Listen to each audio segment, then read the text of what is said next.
Hello, everyone, and welcome to the second part of our series on AI and cybersecurity.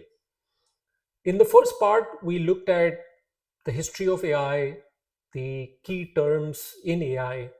We looked at LLMs, and we also saw some interesting examples of where LLMs let us down, namely that they hallucinate or lie, and also that they don't refer or do not have the context of our information or information that is not publicly available on the internet. So what we're going to do is we're going to solve some of these problems by using a technology called RAG, Retrieval Augmented Generation. It's a fancy term, but what it basically means is that we're going to train our LLM on information that we want it to be able to answer to. And so I'm excited because in this session, we are actually going to build our first app. And even if you're not a coder, I hope that you will be able to follow along with the examples. I will be sharing this code also on the Google document, which will be linked in the YouTube comments. So you can copy paste it, or you can go to your favorite LLM and give it the right prompts and recreate the same code actually, or even improve it. So let's take a look at what we are trying to solve here. As I said, LLMs have this inherent need to be helpful, to work with you to solve the problem. And so for that, they can end up being like an over-eager intern and make up facts and statistics. Also, they may not have access to specific information that would make them answer that question better. Think about a corporate policy and you want users to be able to query that policy and ask questions that, for example, what does our corporate policy state in terms of XYZ, right? So we're going to build out a solution to do that, which is essentially a RAG application. And so we're going to feed it specific information, and we're going to see if this now solves some of the challenges that we were facing earlier. RAG essentially works in two key parts. The first part is the code that indexes the documents, and we'll see what goes into indexing documents. And this needs to happen only once, and then we create a persistent store of this document. And the second piece is the querying of this document, where we will retrieve the relevant parts of this document, feed it to an LLM along with our query, and try to extract the right answer from there. In terms of indexing, there are essentially four key parts to it. The first part is called load, where essentially we're going to just read the document into memory. Okay, we're just going to parse the document into memory. We're not going to do anything further with it. Then we start the real process, which is we're going to split this document into individual parts. Typically, let's say it's a PDF, it will get split into one page is equal to one split element. These elements will now get chunked. So we will create chunks from this, and a chunk length is defined by us. In this case, we will define the chunk length to be 500 characters. You could define it to be 1,000 characters. And we will also define an overlap. So as we break this document into chunks, we'll let some of the characters of one chunk overlap with the next one. Okay, and this is helpful to create correlation between these chunks as they are being stored into our database. The third piece that we are going to do is that we are going to do embedding. Embedding is essentially converting these chunks into numerical values, also known as vectorization. Once we create these numerical values, the last part is simply to store these vectorized pieces of information into a vector database, a specific type of database. In this case, we will use a database called Chroma. This is as much as you need to know right now, because our focus is not essentially to build high quality apps. Our focus is to understand what goes into building these apps, and then to try and analyze what the security concerns from these kinds of apps could be. The second part, as we said, is the querying, which can happen multiple times, which is to retrieve the relevant chunks of information that relate to the user's query and then take those chunks and the query, feed it to an LLM, and get the right answer for you. So get your query in human language, take these chunks, combine these two pieces of information, give it to the LLM, and then get the answer back. So let's get going. Let's take a look at our code. As I said, I will be sharing this code with you as well. So here's what we have in terms of our setup.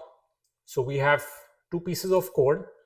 This is the ingest code, very short. You can see it's not very complicated.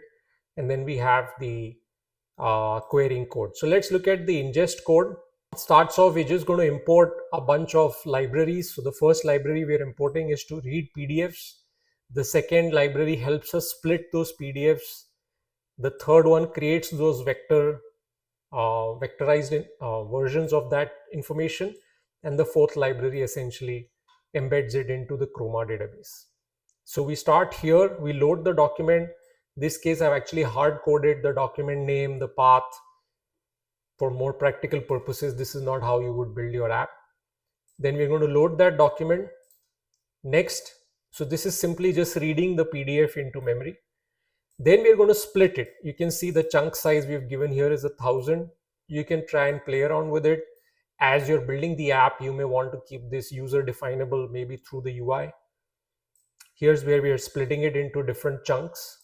And then we are going to embed this using an embedding model called mini-LM L6v2. And then these vectorized pieces of information are going to get stored in a persistent format in a directory called ./db. And that's it. That's pretty much the ingestion complete. The second piece, as we shall see, is we're going to use OpenAI as our LLM. Same set of libraries.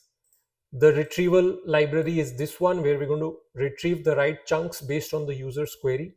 And then we're also going to give it a bit of a meta prompt. So we're going to add a few guidance elements to the LLM as we take the user's query. So this is the model that we're going to use. You can change the model. You can use Anthropic's models. You can use Gemini, whatever you want. You'll have to change the libraries accordingly. The temperature parameter is to basically reduce hallucinations. So temperature equal to 0 tells the model that do not be creative. Stick to just the basic facts. Don't add a lot of verbiage, etc. We are telling the retriever code now what the embedding model is, so it knows how to retrieve it. We're telling it where those embeddings are stored. And now we're saying create the retriever. This K:3 simply tells it that retrieve 3 chunks of the information as relevant. This is kind of the prompt template. This is the entire prompt that we've created. So it says use the following pieces of context to answer the question. Don't search on the internet. Do not hallucinate or speculate. If you don't know the answer, just say that you don't know. Don't try and make up the answer. And then the question which comes from the user, the answer, and then this creates the prompt template. And now we actually retrieve the chunks for those many number of chunks, which is 3. This is a question which I've actually hard coded. So let's first ask it an easier question. And then if you remember, one of the examples we looked at was where we asked different LLMs, does PCI mandate a version of TLS to be used? And we got multiple inaccurate, not exactly correct answers. The answer we're looking for is no. PCI does not mandate a specific version of TLS to be used. And then this is just the restatement of the question and the retrieval of the answer from the RAG approach. So let's run this code.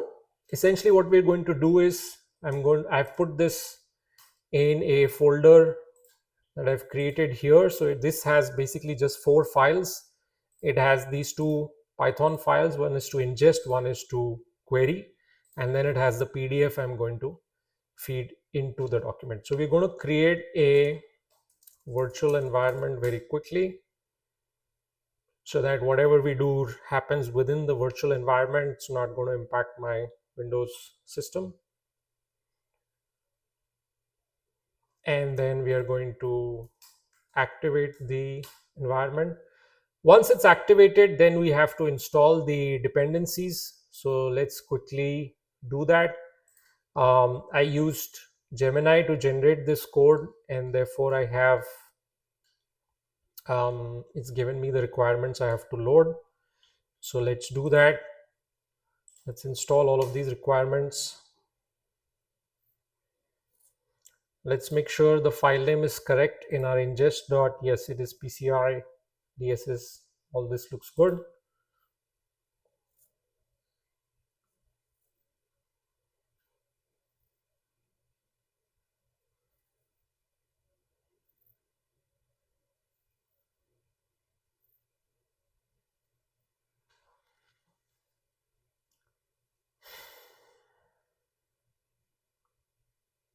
So while this loads, a good question to ask yourself would be that how would you improve this code? What would you do to make it more user friendly? Maybe try and convert it. And there are so many ways to build RAG apps. This is not the only one. You can build it in Azure AI Foundry. You can build it within the OpenAI playground. The reason I am building it using Python code is so that you get a deeper understanding of what the underpinnings of such apps are. But there are much easier ways. We discussed one way, which was using Notebook LM. Notebook LM is a RAG. Everything that you ingest into a new notebook on Notebook LM happens using RAG. And so when you query it, you get answers that are more grounded in that truth, in those source documents.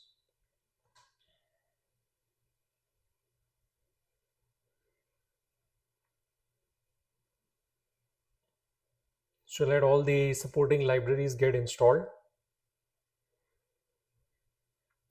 And if I were you, what I would do is either I would generate this code by myself, or I would go to one of these GPTs, upload the code that I've shared with you in the Google Doc, and then prompt it to create a more, maybe a UI. You could prompt it to use Streamlit, very simple, easy UI tool. If you're more ambitious, you could even ask it to create an MCP that can be attached to Claude desktop. And we shall see an example of that in the future videos as we study MCP and MCP security risks. So there are multiple, I mean, it's up to really your imagination and your creativity where you take this from here.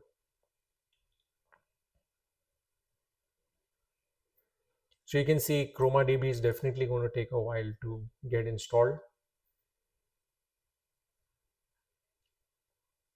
Okay, now the libraries are installed. So let's run the ingest.py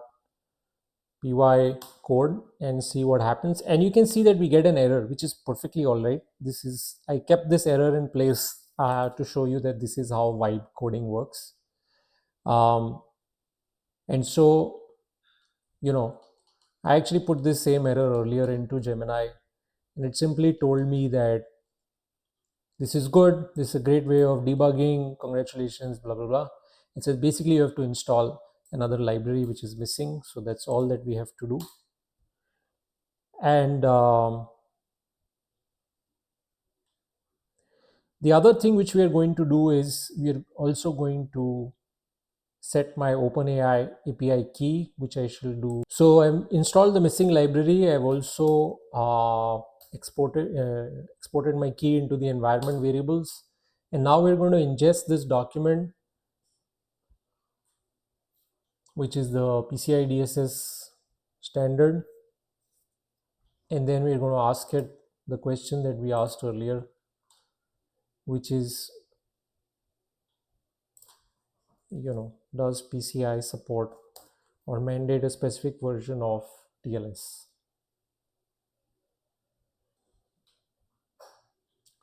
This is a warning. We can actually ignore this warning.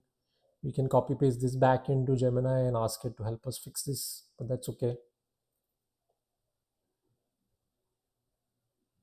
It doesn't really impact our demo for today. So you can see it's 397 documents, probably the number of pages in the PDF, and it's split it into 1045 chunks. The chunk size we asked it to use was 1000. So basically that's the number of characters in the, that into 1000 is somewhere the number of characters in the document. And now it's creating the vectorization for each chunk, and it's going to store those vectors into the Chroma database.